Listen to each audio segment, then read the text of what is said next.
To see more videos like this, click the subscribe button below. Click the bell and you'll be notified of new videos as they are produced.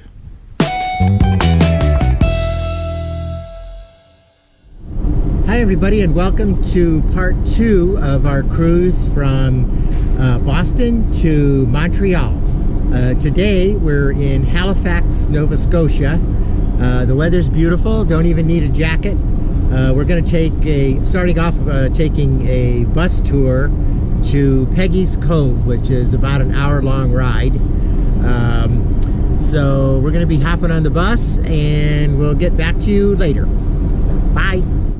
So it looks like when you arrive in Halifax, you get a little bagpipe serenade here. So I know he's kind of far away and it's kind of windy, but you can probably hear him down there.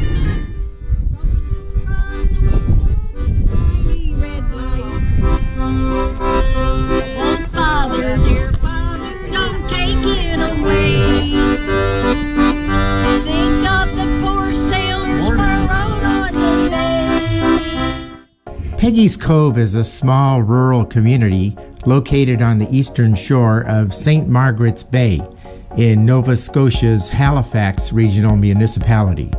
About 20,000 years ago, an ice ridge covered much of North America. The ice ridge eventually melted and shifted, and in the process scooped away and scoured large sections of rock, vegetation, and topsoil.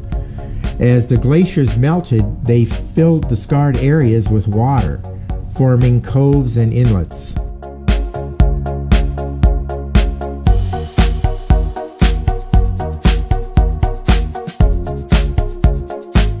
The classic red and white lighthouse is still operated by the Canadian Coast Guard.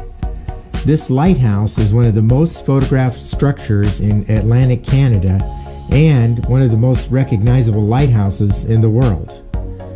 Despite numerous signs warning of unpredictable surf, including one on a bronze plaque on the lighthouse itself, several visitors each year are swept off the rocks by waves, sometimes drowning.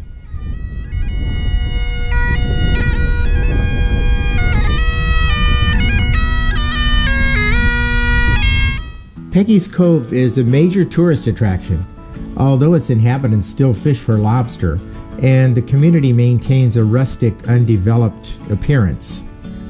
The region has strict land use regulations in the vicinity of Peggy's Cove, with most property development being prohibited.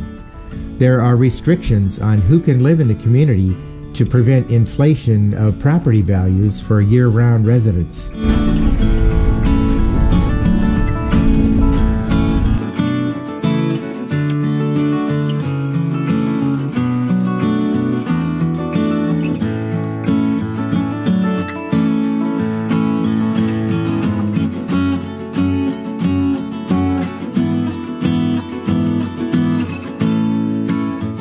The Fisherman's Monument was sculpted out of a 100-foot granite face of rock by William Edward de Garth.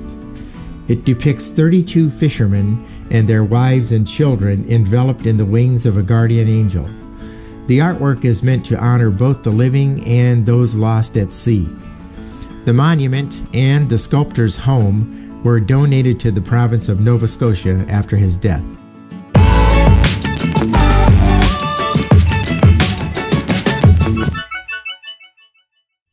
Welcome to Halifax.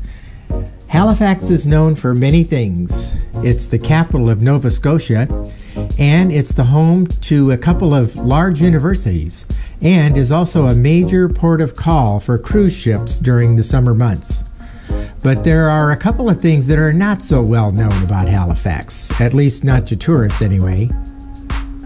One is that the Fairview Cemetery, located in the north end of Halifax, is the final resting place for over 100 victims of the Titanic sinking, more than any other cemetery in the world.